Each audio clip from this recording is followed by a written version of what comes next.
So in this video we have done about the pulleys. In the next video we will do the combination of pulleys, block and tackle system. We will do the numericals of that.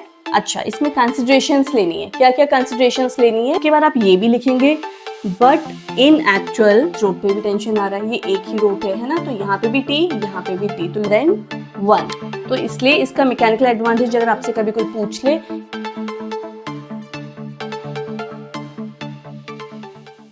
Hello everyone, welcome back to our channel infinity learning world. मैं हूं शिखा और आज हम करने जा रहे हैं chapter 3 machines का next part which is pulleys.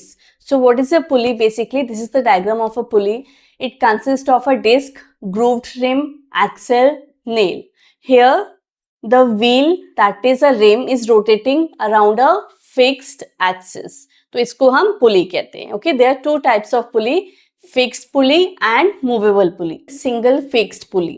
Name से पता चल रहा है fixed, यानी कि एक rigid support से fixed है. Okay. A single fixed pulley, a pulley which has its axis of rotation fixed in position, is called a fixed pulley. जिसका आपका rigid support हो, fixed हो, that is known as fixed pulley. Now what we have to do? We have to find mechanical advantage, velocity ratio and efficiency of this pulley. ठीक है, तो सबसे पहले start करते हैं हम. सबसे पहले हमें फाइंड करना है मैकेनिकल एडवांटेज. मैकेनिकल एडवांटेज क्या होता है? Load bye effort. अब लोड क्या है यहाँ पे? देखिए, लोड ये रहा, ये कहाँ एक्ट कर रहा है? डाउनवर्ड. अच्छा, इसमें कंसिडरेशंस लेनी है. क्या क्या कंसिडरेशंस लेनी है? We have considered a pulley, weightless pulley. उसका मास हमने कितना लिया? वेटलेस कंसिडर किया, क्योंकि उसको हम इस डेरिवेशन में नहीं लेके आएंगे, कंसिडर नहीं करेंगे. Then the string is of negligible mass and frictionless. It is frictionless so that energy is not getting lost anywhere. Okay, so mechanical advantage is load by effort. Now load is acting downward. Opposite direction में क्या है? String के tension. तो आपका load किसके equal हो जाएगा? T tension के. ठीक है. Then where is effort? This is effort. Upward direction में क्या है? टी टेंशन, स्ट्रिंग का टेंशन. ठीक है, तो ये दोनों इक्वल हो गए. तो मैकेनिकल एडवांटेज कितना आ गया आपका? T by T, that is 1. Mechanical advantage is 1. Next हमें क्या फाइंड करना है? Velocity ratio. वेलोसिटी रेशियो क्या होता है? हमने लास्ट वीडियो में किया था, displacement of effort to the displacement of load. ये रहा आपका एफर्ट, ये रहा आपका लोड. यानी जितनी डिस्प्लेसमेंट एफर्ट की होगी, ये रोप एक ही तो है, सिंगल रोप है, तो जितनी डिस्प्लेसमेंट आपकी एफर्ट की होगी उतनी ही डिस्प्लेसमेंट आपकी लोड की होगी. सपोज आपकी डिस्प्लेसमेंट एफर्ट की है x, तो लोड भी कितना अपवर्ड जाएगा? ये भी जाएगा x. तो वेलोसिटी रेशियो हो गया आपका 1. अब थर्ड हम फाइंड करने जा रहे हैं efficiency. What is the formula for efficiency? Mechanical advantage divided by velocity ratio. तो मैकेनिकल एडवांटेज 1 था हमारा, वेलोसिटी रेशियो 1 था, तो एफिशिएंसी कितनी आ गई? 1. और अगर हम परसेंटेज में बात करें तो इट इज 100%. एफिशिएंसी कितनी आई? 100%. But it is applicable only for ideal machine. Only for ideal. Ideal मतलब सारी conditions ideal लेनी है. Ideal machine means there should be no loss of energy. ये आप लिखेंगे लास्ट में. उसके बाद आप ये भी लिखेंगे, but in actually क्या होता है? Efficiency can never be 100%. क्यों नहीं हो सकती 100%? क्योंकि हमेशा कुछ एनर्जी लॉस्ट हो जाती है in terms of heat energy, friction की वजह से. तो इसलिए कभी भी हमारी एफिशिएंसी 100% नहीं आती है किसी भी मशीन की. सिर्फ हम कंसीडर करते हैं उसको. इन actual efficiency can never be 100%. तो हमने इससे पहले क्या किया था? सिंगल फिक्स पुली. सिंगल फिक्स पुली का मैकेनिकल एडवांटेज कितना था? 1. हमने प्रीवियसली पढ़ा है कि if the mechanical advantage is greater equal to 1, तो हमारी मशीन कैसे एक्ट करती है? To change the direction. तो सिंगल फिक्स पुली कैसे यूज कर रहे थे हम? It is use to change the direction of effort. Now we are doing single movable pulley. This part, ये इसका क्या हो रहा है? मूव हो रहा है, ऊपर नीचे मूव करेगा, इसलिए इसको क्या कहते हैं? Movable pulley. और जिसका फिक्स्ड होता है उसको कहते हैं फिक्स्ड पुली. ठीक है, सिंगल मतलब एक पुली ले रहे हैं, that means single movable pulley. Single है एंड मूव कर रही है, इसलिए सिंगल मूवेबल पुली. जो फिक्स्ड है that is single fixed pulley. Okay, अब again what we have to do, we have to find the mechanical advantage, जिसका फॉर्मूला होता है लोड बाय एफर्ट। अब हम फटाफट आ जाते हैं इस डायग्राम में। इसमें क्या है, ये एक स्ट्रिंग है, ये आपकी पुली है, ठीक है, लोड ये रहा। अब देखिए लोड डाउनवर्ड है, तो जो स्ट्रिंग है इसमें टेंशन कहाँ आती है, हमेशा opposite to the direction of the force. जहां पे फोर्स हो रहा है, पुश पुल कर रहे हैं हम रोप को, उसके अपोजिट डायरेक्शन में टेंशन एक्ट करती है। तो आपकी फोर्स इधर अप्लाई हो रही है, तो टेंशन इसके लिए कहाँ हो गई, टी एंड टी, क्योंकि लोड डाउनवर्ड एक्ट कर रहा है तो उसकी वजह से दोनों साइड इफेक्ट का आएगा, किसका, टेंशन दोनों साइड।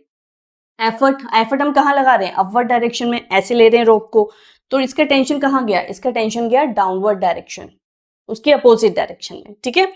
तो हमारा लोड किसके इक्वल होगा, load will be equal to T plus T. इस रोप पे भी टेंशन आ रहा है, इस रोप पे भी टेंशन आ रहा है, ये एक ही रोप है ना, तो यहाँ पे भी टी, यहाँ पे भी टी, तो लोड के लिए हो गया ट्वाइस ऑफ टी। एफर्ट के लिए क्या होगा, एफर्ट अपवर्ड डायरेक्शन में एक्ट कर रहा है, तो उसका टेंशन कहाँ एक्ट करेगा, डाउनवर्ड डायरेक्शन में, तो दिस इज ओनली टी।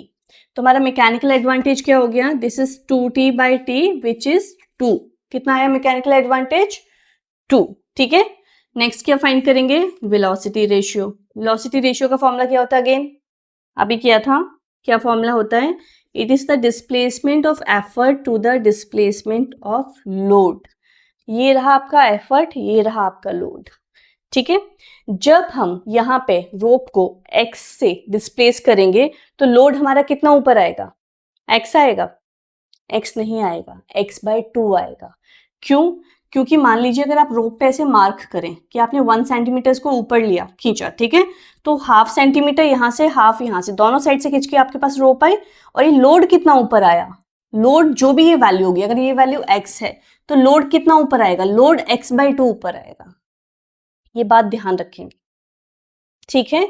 अगर इसको हम x करेंगे, मतलब एफर्ट हमारा x डिस्प्लेस हुआ, तो लोड कितना डिस्प्लेस हुआ, यहां से भी होगा, यहां से भी होगा, तब जाके x बाय 2, ठीक है।